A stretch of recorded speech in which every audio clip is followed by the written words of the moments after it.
Hello मेरे प्यारे दोस्तों, आप सभी को मेरा नमस्कार और आपका अपने यूट्यूब चैनल रविंदर मैथ्स पर बहुत बहुत स्वागत है।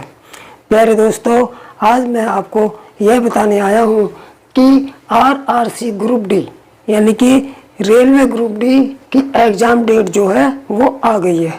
ठीक है, आपकी आरआरसी ग्रुप डी की जो परीक्षा है, रेलवे की जो परीक्षा है ग्रुप डी की, वो 17 अगस्त 2022 से शुरू है।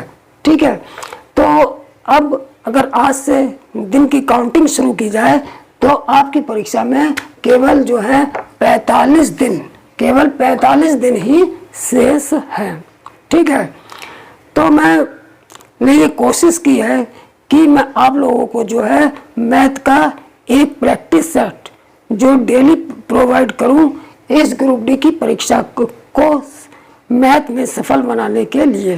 ठीक है, यानी कि मैथ सब्जेक्ट में अच्छी तैयारी करने के लिए आपको डेली एक प्रैक्टिस सेट जो है मैथ का प्रोवाइड कराऊं, जिसमें 10 से 15 क्वेश्चन ऐसे होंगे जो अति महत्वपूर्ण होंगे, जो पिछली परीक्षाओं में आए हुए भी होंगे, जो अति महत्वपूर्ण क्वेश्चन होंगे, और कुछ अति संभावित क्वेश्चन होंगे जो आपकी आरआरसी ग्रुप डी मैथ की परीक्षा में बहुत ही उपयोगी होंगे। अगर आप इस प्रैक्टिस सेट को लगातार ध्यानपूर्वक करते रहेंगे तो मेरी कोशिश यही रहेगी कि आपके जो है मैथ के 25 क्वेश्चन आएंगे। मैथ के कितने क्वेश्चन आएंगे? मैथ के 25 क्वेश्चन आएंगे। 25 क्वेश्चन में से आप कम से कम 20 प्लस करके आए। यानी कि मैथ का प्रैक्टिस सेट में इस तरीके से तैयार करूंगा कि जब आप परीक्षा देने जाएं तो जो है आप जो है मैथ में 20 प्लस जो है क्वेश्चन करके आए। ठीक है, तो चलिए देर ना करते हुए शुरू करते हैं आज का जो है मैथ का पहला प्रैक्टिस सेट। तो प्यारे दोस्तों, आज का प्रैक्टिस सेट का जो मैथ का प्रैक्टिस सेट का जो पहला क्वेश्चन है वो आपके स्क्रीन पर दिखाई दे रहा होगा आपको। ठीक है, तो मैं पहला क्वेश्चन पढ़ता हूँ। पहला क्वेश्चन है कि 16 के वर्गमूल तथा 4 के वर्ग का गुणनफल कितना होगा। यानी कि 16 के वर्गमूल तथा 4 के वर्ग का गुणनफल कितना होगा। ठीक है, तो पहला क्वेश्चन ये किस तरीके से करेंगे। पहला क्वेश्चन क्या क्वेश्चन है कि 16 के वर्गमूल तथा 4 के वर्ग का गुणनफल कितना होगा। 16 के वर्गमूल यानी कि 16 का वर्गमूल और 4 का गुणनफल, 4 के वर्ग का गुणनफल, 16 का वर्गमूल और 4 के वर्ग का गुणनफल, यानी कि 4 के वर्ग का गुणनफल का मतलब 16 के वर्गमूल की 4 के वर्ग से, 4 के वर्ग से, 4 के स्क्वायर से जब गुणा करेंगे 4 के वर्ग का गुणनफल कितना होगा। 4 के वर्ग से गुणा करेंगे तो कितना आएगा।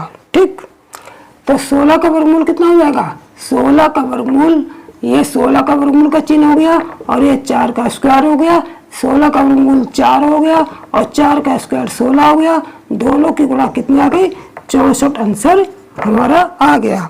तो इस तरीके से जो है ऑप्शन बी वाला जो है सही होगा। ठीक है, अब चलते हैं क्वेश्चन नंबर 2 पर। तो प्यारे दोस्तों, क्वेश्चन नंबर 2 जो है वो स्क्रीन पर है, वो आप लोग देख लेंगे। मैं क्वेश्चन को पढ़ता हूँ। ठीक है, क्वेश्चन दूसरा क्या है कि ए की लंबाई बी की लंबाई का 5/8 है, तो बी की लंबाई से ए की लंबाई का अनुपात क्या होगा। यानी कि ए की लंबाई, क्वेश्चन नंबर 2 क्या है कि ए की लंबाई जो है बी की लंबाई का 5/8 है। यानी कि कहने का मतलब है कि ए की लंबाई बराबर है बी की लंबाई का 5/8। यानी कि बी की लंबाई का 5/8, यानी कि का 5/8 का मतलब गुणा 5/8, बी की लंबाई गुणा 5/8। इस तरीके से इसको हम लिख लेंगे। ठीक है, बी की लंबाई का 5/8 है, तो बी की लंबाई से ए की लंबाई का अनुपात कितना होगा, यानी कि बी की लंबाई से ए की लंबाई का अनुपात कितना होगा। तो अगर बी की लंबाई से पूछा है ए की लंबाई का अनुपात, तो हम क्या करेंगे कि इसका मतलब ये हुआ कि पहले हम इसको उठा के यहाँ ले लेंगे, ए की लंबाई बटे बी की लंबाई, क्योंकि हमें दोनों के बीच अनुपात पूछा है तो दोनों का अनुपात में लिख लेंगे बराबर 5/8। अब चूंकि बी की लंबाई से ए की लंबाई का अनुपात पूछा है, तो इसका मतलब है कि बी की लंबाई को ऊपर रखा जाएगा और ए की लंबाई को नीचे रखा जाएगा। इसका मतलब इसको पलट लेंगे, बी की लंबाई बटे ए की लंबाई, और जब बी की लंबाई इधर हमने पलटा है तो इधर भी हम पलटेंगे, यानी कि 5/8 को पलट के 8/5 कर देंगे। ठीक है, तो इसलिए बी की दोनों की लंबाई का अनुपात कितना आ जाएगा, बी की लंबाई अनुपात ए की लंबाई बराबर 8/5 आ जाएगा। ठीक है, यही आंसर हमारा हो जाएगा, और इस तरीके से हमारा जो ऑप्शन होगा डी वाला ऑप्शन सही होगा। ठीक, अब चलते हैं क्वेश्चन नंबर 3 पर। तो प्यारे दोस्तों, अब देखते हैं question number 3। Question number 3 screen पर है, आप लोग इसको देख लेंगे। ठीक है, क्या कह रहा है क्वेश्चन नंबर 3 कि 2 क्रमानुपात संख्याएं ज्ञात कीजिए जिनके पहला अंक का 3 गुना दूसरे अंक के 2 गुने से अधिक है। यानी कि 2 क्रमानुपात यानी कि क्रमागत संख्याएं हमको ज्ञात करनी है जिसका जो पहला अंक का 3 गुना, पहले अंक का 3 गुना जो है दूसरे अंक के 2 गुने से 5 अधिक है। तो इसके लिए हम क्या करेंगे कि पहले हम मान लेंगे क्रमागत संख्याएं। ठीक है, क्रमागत संख्याओं का मतलब क्या होता है कि जैसे 1 2 3 4, यानी कि पहली संख्या के बाद जो दूसरी क्रमागत संख्या आएगी वो पहली संख्या में 1 जोड़कर आएगी। ठीक है, तो मान लेंगे यहाँ पर तीसरा क्वेश्चन, माना 2 क्रमागत संख्या, 2 क्रमागत संख्याएं कितनी मान लेंगे। पहले हम ले लेते हैं एक x ले लेते हैं। जब पहली को हम x ले लेंगे तो x की क्रमागत कितनी होगी, 1 जोड़कर होगी। जैसे हम क्रमागत 2 के बाद कितना आता है, 3 आता है। 2 और 3 क्रमागत हुए, 2 में 1 जोड़ते हैं तभी तो उसका क्रमागत संख्या 3 आती है। तो ठीक इसी तरीके से जब x पहली संख्या x ले लेंगे तो इसमें 1 जब जोड़ेंगे तो इसकी दूसरी क्रमागत संख्या आ जाएगी। तो इस प्रकार 2 क्रमागत संख्या कौन कौन सी हो गई, एक x ले ली और एक x + 1 ले ली। ठीक है, अब आगे क्या कह रहा है कि इससे पहले अंक का 3 गुना, पहले अंक का 3 गुना दूसरे अंक के 2 गुने से 5 अधिक है। यानी कि पहला अंक कौन सा है, पहला ये वाला है और दूसरा ये वाला है। यानी कि पहले अंक का 3 गुना, यानी कि 3 गुना पहला अंक बराबर है कितना, दूसरे अंक के 2 गुना, यानी कि 2 से गुना करेंगे, दूसरे अंक की 2 से गुणा करेंगे। ये जो 3 गुणांक है इस दूसरे अंक के 2 गुने से 5 अधिक है, तो इसमें हम 5 और ऐड कर देंगे। ठीक, अब इसको सिंप्लीफाई कर लेंगे। देखिए 3 की गुणा x में 3x, ये 2 की गुणा अंदर कर देंगे, ब्रैकेट खोल देंगे, 2x + 2 + 5, इसको इकट्ठा कर लेंगे, 3x - 2x बराबर 5 और 2 कितना हुआ है, 7 हो गया। 3 में से 2 गया, x बराबर 7 आ गया। ठीक है, तो इस प्रकार से जब हमें x की वैल्यू 7 मिल गई है तो हम संख्याएं निकाल लेंगे, क्रमागत संख्या निकाल लेंगे। पहली संख्या कौन सी हो जाएगी, पहली संख्या x है, यानी कि पहली संख्या 7 हो जाएगी। दूसरी संख्या कितनी हो जाएगी, x + 1 है दूसरी वाली संख्या, यानी कि 7 + 1 बराबर ये 8 हो जाएगी। यानी कि 2 संख्याएं कौन कौन सी होंगी, 7 और 8 होंगी क्रमागत संख्या। यही हमारा आंसर हो जाएगा। तो इस तरीके से जो ऑप्शन कौन सा, ऑप्शन नंबर जो है सी हमारा सही होगा। ऑप्शन कौन सा सही हो जाएगा, ऑप्शन सी हमारा इसमें सही होगा। ठीक, अब चलते हैं क्वेश्चन नंबर 4 पर। ठीक, तो प्यारे दोस्तों अब देख लेते हैं क्वेश्चन नंबर 4। क्वेश्चन नंबर 4 आपकी स्क्रीन पर है, वो आप इसको देख लेंगे। ठीक है, मैं क्वेश्चन 4 पढ़ता हूँ। ठीक, क्वेश्चन नंबर 4 क्या कह रहा है कि 50 से 100 के बीच कितनी अभाज्य संख्याएं होती हैं। बहुत ही इंपॉर्टेंट क्वेश्चन है, लेकिन इसके बारे में मैं थोड़ी सी कुछ बातें और भी इससे संबंधित कुछ और भी इंपॉर्टेंट क्वेश्चन आते हैं, वो भी मैं इसमें बताऊंगा। ठीक है, जैसे पहली चीज है अभाज्य संख्या। अभाज्य संख्याएं, अभाज्य संख्या होती क्या है? हमसे क्वेश्चन क्या पूछा है कि 50 से 100 के बीच कितनी अभाज्य संख्याएं होती हैं। तो सबसे पहले ये जानना जरूरी है कि अभाज्य संख्या कौन सी होती है, किसे कहते हैं। ठीक, अभाज्य संख्या वो होती है जो स्वयं से विभाजित हो, जो एक से या स्वयं से विभाजित होती हैं केवल, और किसी से विभाजित नहीं होती हैं, तो वो अभाज्य संख्याएं कहलाती हैं। जैसे 2, ठीक है, 2 हो गई आपकी, 3, 5, 7, 11, 13, 17 और इसी तरीके से और भी संख्याएं जो केवल स्वयं से विभाजित होंगी या एक से विभाजित होंगी, तो इस प्रकार की संख्याएं अभाज्य संख्याएं कहलाती हैं। अब इस पे कई तरीके से क्वेश्चन पूछते हैं। जैसे सबसे पहले पूछ लेते हैं कि सबसे छोटी अभाज्य संख्या कौन सी होगी। सबसे छोटी अभाज्य संख्या,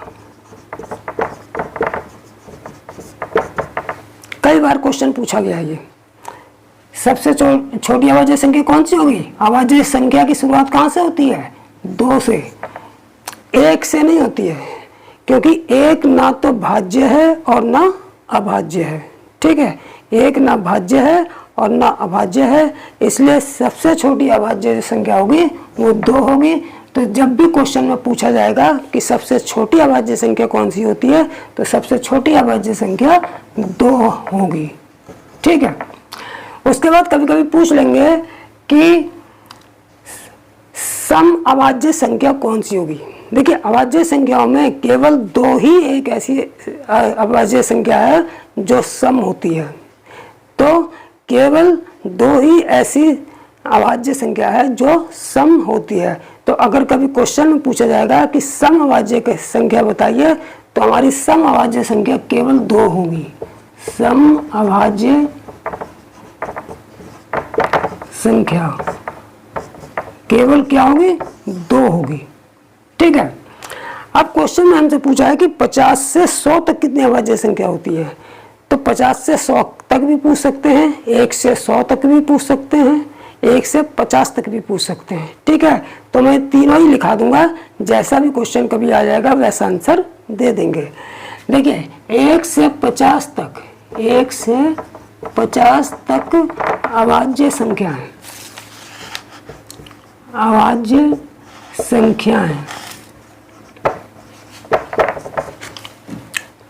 1 से 50 तक अभाज्य संख्याएं होती है हमारी 15। ठीक है, 50 से 100 तक अभाज्य संख्याएं होती हैं 10। अगर 1 से 50 तक पूछता है अभाज्य संख्या कितनी होती है, तो हमारी 15 होंगे, और 50 से 100 तक अभाज्य संख्या पूछेगा तो 10 होंगे, और 1 से 100 तक पूछेगा, 1 से 100 तक अभाज्य संख्याएं पूछेगा। तो 1 से 50 तक 15 हो गई, 50 से 100 तक 10 हो गई, तो इसका मतलब 1 से 100 तक कितनी हो जाएंगी?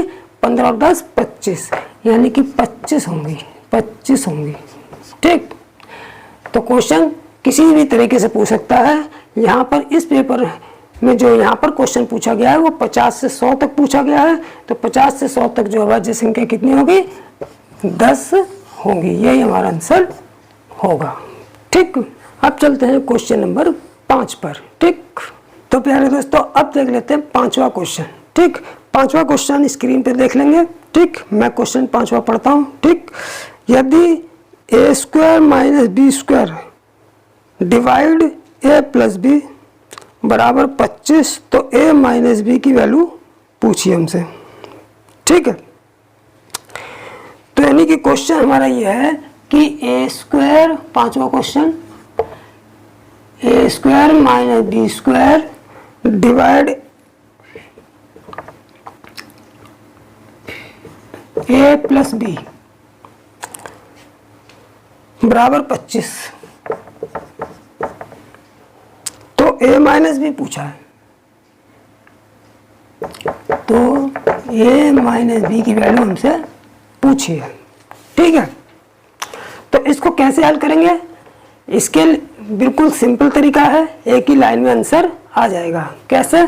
जैसे हमको A square minus B square divide A plus B दे रखा है, तो इसका मतलब ये हुआ कि A square minus B square upon A plus B बराबर 25। ठीक, अब ये A square minus B square किसके बराबर होता है? आप सभी लोगों को अच्छी तरीके से पता होगा।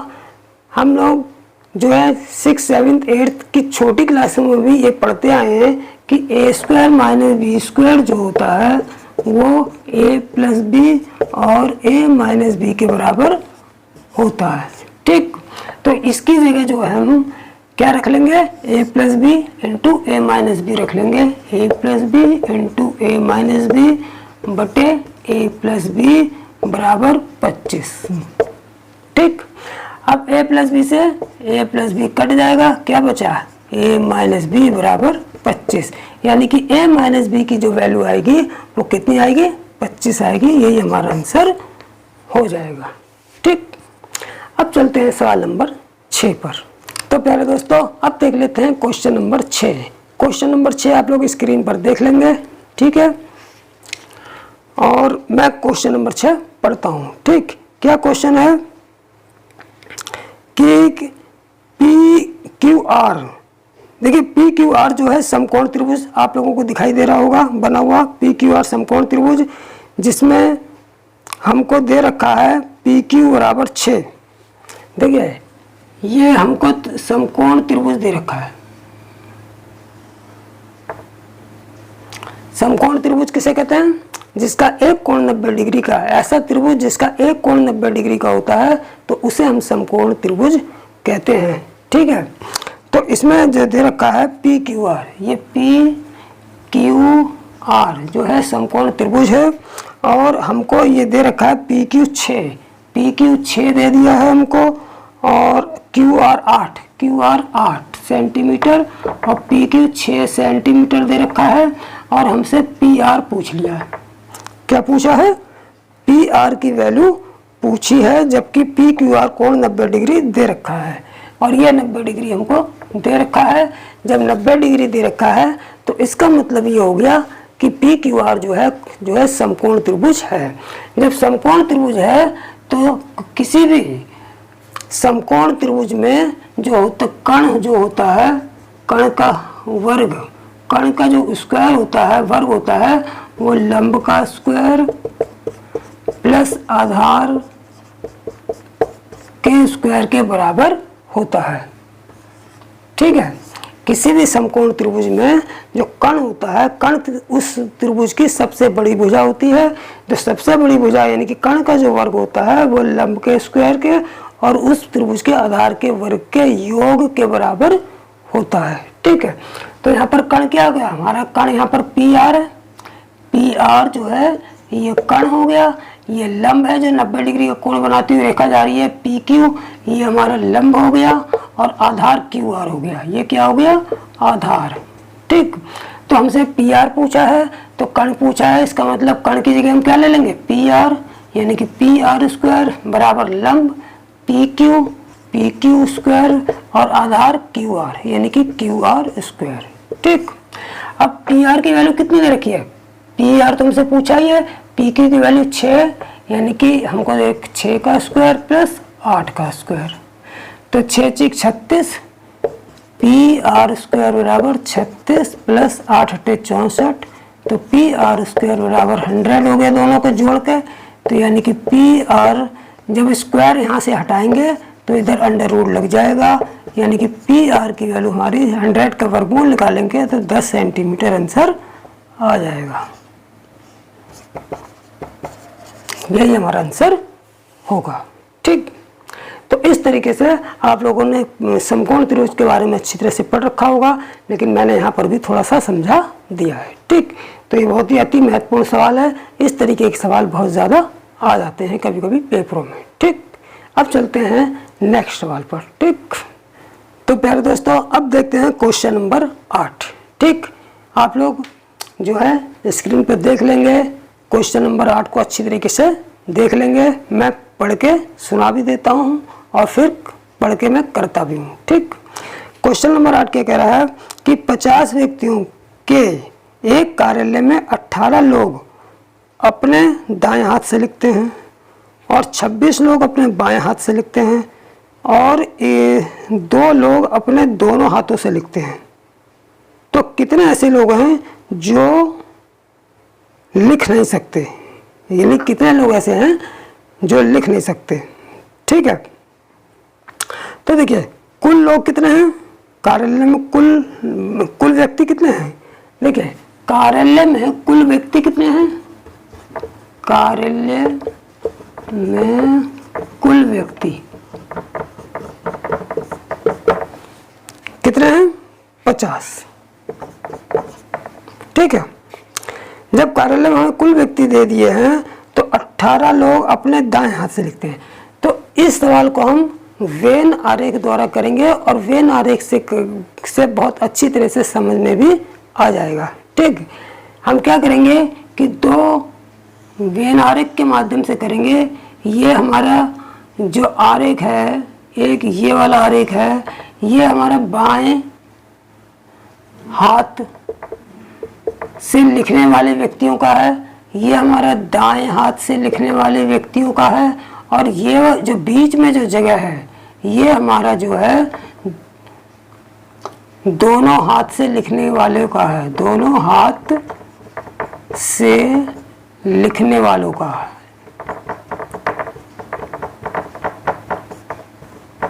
ठीक है, तो जो ये वाला जो बाईं और जो हमने वेन आरेख बनाया है वो बाएं हाथ से लिखने वालों का है, ये दाएं हाथ से लिखने वालों का हो गया और ये जो बीच में जो जगह है, दोनों के बीच जो कॉमन जगह है वो दोनों हाथ से लिखने वालों का है।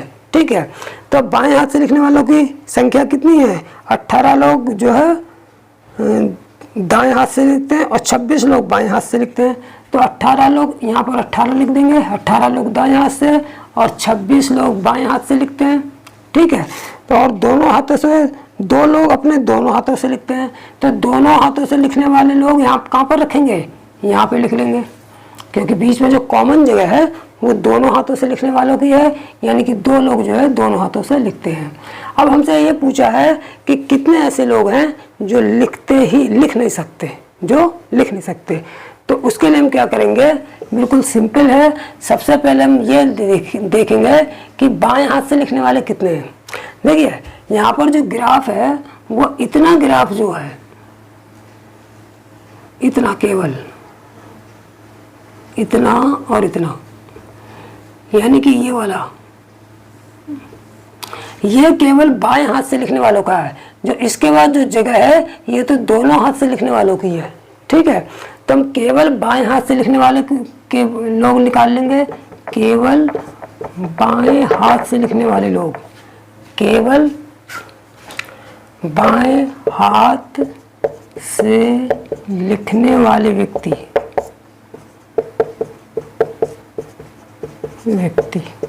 कितने हो जाएंगे, ये पूरा जो है गोला, ये 26 लोगों का है जो बाएं हाथ से लिखते हैं। लेकिन केवल बाएं हाथ से जो लिखने वालों की संख्या कैसे निकालेंगे, इस पूरे गोले में 2 लोग ऐसे भी हैं जो दोनों हाथ से लिखते हैं, बाएं से भी लिखते हैं, दाएं से भी लिखते हैं। तो इसका मतलब केवल बाएं हाथ से लिखने वाले लोग कैसे निकालेंगे, इस 26 में से ये 2 घटा देंगे। तो 26 - 2 बराबर कितना हो गया, 24 व्यक्ति। ठीक, अब केवल दाएं हाथ से लिखने वाले निकाल लेंगे, केवल दाएं हाथ से लिखने वाले व्यक्ति तो ये भी कैसे निकालेंगे, ये तो दो, ये पूरा गोला तो जो है दाएं हाथ से लिखने वालों का है ही, लेकिन इसमें इतना जो गोला है, ये इसमें दो व्यक्ति ऐसे हैं जो दाएं से तो लिख रहे हैं लेकिन बाएं से भी लिख रहे हैं। तो केवल दाएं हाथ से लिखने वाले व्यक्ति कैसे निकालेंगे, ये टोटल 18 में से दो व्यक्ति घटा देंगे तो केवल दाएं हाथ से लिखने वाले आ जाएंगे। तो इसका मतलब ये हो गया कि 18 - 2 बराबर 16 व्यक्ति। ठीक, अब 24 व्यक्ति ऐसे हो गए जो केवल बाएं से लिख रहे हैं, 16 व्यक्ति ऐसे हो गए जो केवल दाएं से लिख रहे हैं, और 2 व्यक्ति ऐसे हो गए जो दोनों से लिख रहे हैं। दोनों से लिखने वाले कितने हैं, दोनों से लिखने वाले व्यक्ति कितने हैं, 2। हमसे पूछा है कि कितने व्यक्ति नहीं लिख सकते, तो नहीं लिख सकते, नहीं लिखने वाले व्यक्ति, नहीं लिख सकने वाले व्यक्ति कैसे निकालेंगे, टोटल हमारे पास कितने हैं, 50। तो इस 50 में से हम केवल बाएं वाले, केवल दाएं वाले और दोनों वाले घटा देंगे, तीनों को जोड़ के 24 + 16 + 2।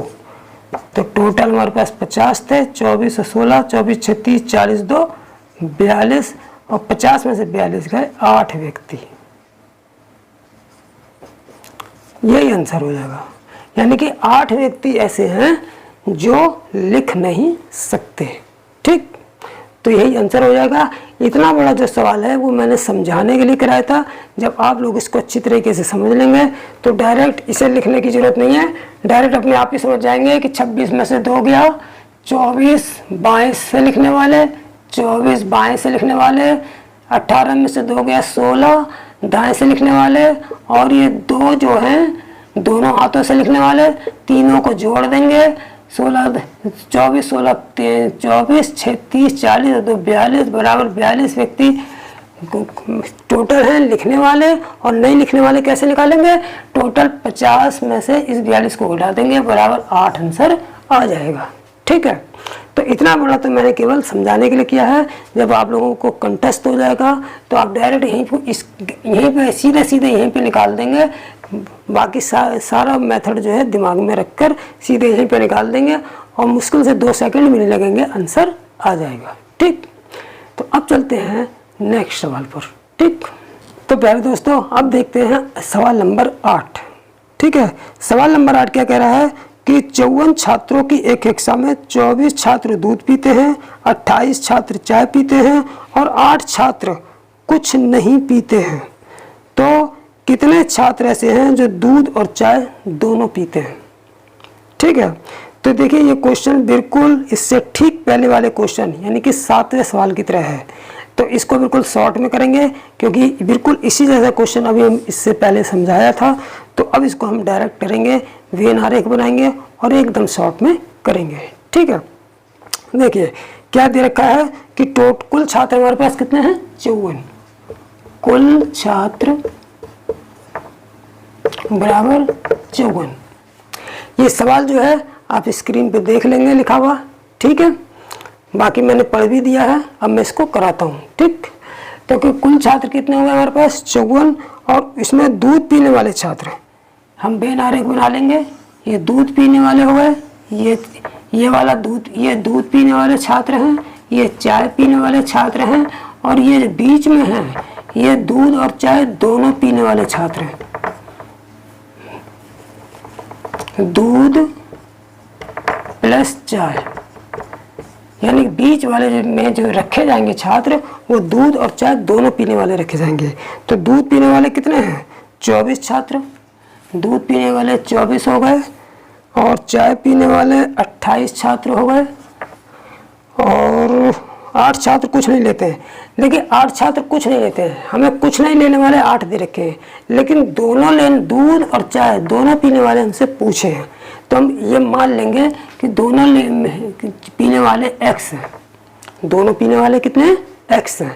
तो देखिए जब दोनों पीने वाले x हैं तो केवल दूध वाले कितने हो गए, केवल दूध पीने वाले कितने हो गए, ये 24 में से x घटा देंगे, ये केवल दूध पीने वाले आ गए। केवल चाय पीने वाले कितने हो जाएंगे, इस पूरा गोल 28 का, 28 में से दोनों पीने वाले घटा देंगे, 28 माइनस एक्स। ठीक है, अब ये दूध पीने वाले, ये चाय पीने वाले, और दोनों पीने वाले कितने हैं, दूध प्लस चाय, यानी कि दूध प्लस चाय, दोनों पीने वाले कितने हैं, माने x मान लिया हमने। ठीक है, तो कुछ नहीं पीने वाले कैसे निकालेंगे, टोटल छात्र 54 में से हम इन तीनों को जोड़ के घटा देंगे। ठीक है, तो कुछ नहीं पीने वाले हमको इसी तरीके से तो इससे पिछले वाले सवाल में निकाला था। तो कुछ ना पीने वाले, कुछ ना पीने वाले, कुछ ना पीने वाले छात्र बराबर कैसे निकालेंगे कि दूध, टोटल छात्र 54 है, तो 54 में से माइनस कर देंगे तीनों को जोड़ के, यानी कि 24 माइनस एक्स प्लस दूध वाले, फिर चाय वाले 28 माइनस एक्स प्लस फिर दूध और चाय दोनों वाले, यानी कि दूध वाले, चाय वाले और दोनों, दूध और चाय दोनों वाले तीनों को जोड़ के 54 में से घटा देंगे। अब कुछ ना पीने वाले छात्र हमको दे रखे हैं, कितने, 8 दे रखे हैं, तो इसकी जगह हम क्या लिख लेंगे, 8 लिख लेंगे, बराबर 54 माइनस, अब इसको कैलकुलेट करेंगे। देखिए ये माइनस के x हैं, ये प्लस के x से कट जाएंगे, और ये 28 और 24, 8 28 4 32 और 20 52, यानी कि यहाँ पर और माइनस x। ठीक है, तो 8 बराबर 54 माइनस, जब ब्रैकेट खोलेंगे तो बाहर माइनस से अंदर प्लस हो जाएगा, प्लस x हो गया, तो 8 बराबर 54 में से 52 घटा देंगे, कितना बचेगा, 2 बचेगा, 2 प्लस x, इसलिए जो है हमारा आ जाएगा, 2 को उठा के इधर ले आएंगे तो x बराबर 8 माइनस 2, x बराबर 6 आंसर आ जाएगा। इसका मतलब x की वैल्यू क्या है कि दूध और चाय दोनों पीने वाले x माने थे, इसके मतलब 6 छात्र ऐसे हैं जो दूध और चाय दोनों पीते हैं। ठीक, तो इस तरीके से इस टाइप के सवाल जो है वेन आरेख की सहायता से बिल्कुल आसानी से निकाल सकते हैं। बस थोड़ा सा वेन आरेख को थोड़ा सा समझना पड़ेगा, और जब हम समझ जाएंगे अच्छी तरीके से तो बहुत आसानी से, मुश्किल से 2 सेकंड भी नहीं लगेंगे और ये सवाल हल हो जाएगा। ठीक, अब चलते हैं सवाल नंबर 9 पर। तो प्यारे छात्रों, अब देखते हैं सवाल नंबर 9। स्क्रीन पे आप लोग सवाल नंबर 9 देख लेंगे। ठीक है, तो मैं नीचे से पढ़ देता हूँ और फिर इसको हल करता हूँ। ठीक, देखिए सवाल नंबर 9 क्या कह रहा है कि यदि 3x प्लस 0.04x बराबर 0.608 है तो x का मान बताइए। देखिए क्या कह रहा है, यदि 3x हमको दे रखा है कि 3x प्लस 0.04 प्लस 0.04x बराबर 0.608, 0.608 है, तो x का मान पूछा है हमसे। ठीक है, तो x का मान पूछा है, ये तो बिल्कुल सिंपल क्वेश्चन हो गया। ठीक, कैसे करेंगे इसको, देखिए 3x और 3x दे रखा है, 0.04x है, तो सिंपल है, इसको हम जोड़ लेंगे। कैसे जोड़ेंगे, ये 3 पॉइंट के बाद कितनी संख्या है, 1 2, तो 3 पॉइंट के बाद 2 जीरो लगा के और 0.04 जोड़ देंगे, 0.04 जोड़ेंगे तो 4 का 4, 0 का 0, 3 का 3, 3.04, यानी कि कितना आ गया, इन दोनों को जब जोड़ेंगे तो 3.04x बराबर 0.608 आ जाएगा। इसलिए x बराबर, इसको यहाँ मल्टीप्लाई में इधर उठा के लाएंगे तो डिवाइड में आ जाएगा, ये 0.608 बटे 3.04। ठीक है, अब देखिए यहाँ पर 3 पॉइंट है, यहाँ पर कितने हैं, 3 पॉइंट है, पॉइंट जो है यहाँ पर तीसरे स्थान पर है, पॉइंट यहाँ पर तीसरे स्थान पर है, तो जब इसको पॉइंट को हटाएंगे तो नीचे कितने जीरो आ जाएंगे, 1 2 3 के बाद पॉइंट है तो नीचे 3 जीरो आ जाएंगे, और यहाँ 1 2 के बाद पॉइंट है तो यहाँ ऊपर जब इस पॉइंट को हटाएंगे तो ऊपर 100 आ जाएगा और नीचे ऊपर जो है 3 के बाद पॉइंट है तो पॉइंट हटाएंगे तो नीचे 3 जीरो आ जाएंगे। ठीक, अब क्या करेंगे, हमने देखा ये 100 से ये 2 जीरो कट गए। अब 3 से 4 दूनी, 2 चौका 2 तीन, ये 2 बार कट जाएगा ऐसे करके। तो x बराबर कितना आ गया, ऊपर 2 आ गया और नीचे कितना आ गया, 10 आ गया। अब 10 में एक ही जीरो है तो एक जीरो काट के एक के बाद पॉइंट लगा देंगे, यानी कि x की वैल्यू आ गई हमारी 0.2, आंसर हमारा आ जाएगा। ठीक है, तो ये बिल्कुल मामूली सवाल था, बिल्कुल सिंपल सवाल था, इसमें कुछ भी बताने को नहीं था, बस जो है लेकिन पेपर में आया हुआ सवाल था, एक रेलवे ग्रुप डी में आया हुआ सवाल था, इसलिए मैंने इसको कराया। अब चलते हैं नेक्स्ट सवाल यानी कि 10वें सवाल पर। तो प्यारे दोस्तों, आज प्रैक्टिस सेट का जो अंतिम क्वेश्चन है, प्रैक्टिस सेट 1 का जो अंतिम क्वेश्चन है वो 10वां क्वेश्चन है।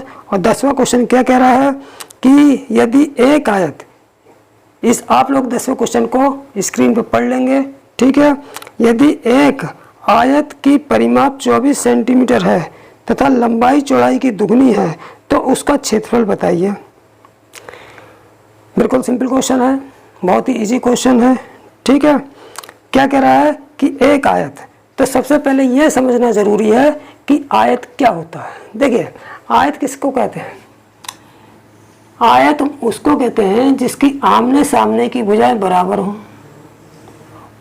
आमने सामने की भुजाएं बराबर हों। और दूसरी बात, प्रत्येक कोण जो है 90 डिग्री का भी हो।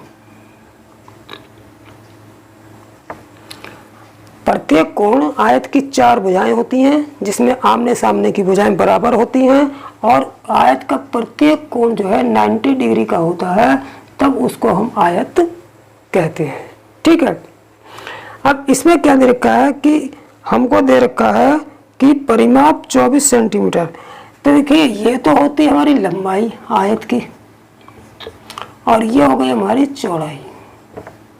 लंबाई को L से निरूपित करते हैं और चौड़ाई को B से निरूपित करते हैं। ठीक, तो हमको क्या दे रखा है कि लंबाई चौड़ाई की दुगनी है, तो इसका क्षेत्रफल पूछा हमसे और परिमाप 24 दे रखी है और लंबाई चौड़ाई की दुगनी है। ठीक, तो परिमाप, चूंकि परिमाप कितनी दे रखी है, परिमाप बराबर दे रखी है हमको 24 सेंटीमीटर और जो लंबाई है वो चौड़ाई की दुगनी है, यानी कि लंबाई जो है वो 2 गुना चौड़ाई दे रखी है, यानी कि L बराबर हमको 2 भी दे दिया। ठीक है, ये पहली क्वेश्चन हो गई। अब हमको दे रखा है परिमाप बराबर 24 सेंटीमीटर। तो आयत की परिमाप क्या होता है, सूत्र होता है, आयत की परिमाप का सूत्र क्या होता है, आयत की परिमाप का सूत्र होता है आयत की परिमाप बराबर होता है 2 इंटू लंबाई प्लस चौड़ाई। परिमाप हमको दे रखी है 24 बराबर 2 इंटू लंबाई प्लस चौड़ाई, 2 बार हमसे कट जाएगा तो L प्लस B बराबर आ गया हमारा 12। ये क्वेश्चन नंबर 2 आ गई।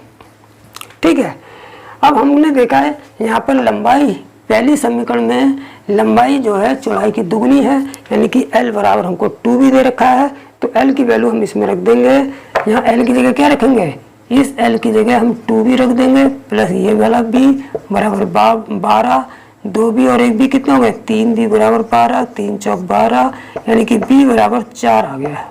ठीक, जब B बराबर 4 आ गया तो लंबाई कितनी आ जाएगी हमारी, तो लंबाई हमारी आ जाएगी 2 गुना B की वैल्यू कितनी है 4, तो लंबाई हो जाएगी हमारी 8 सेंटीमीटर।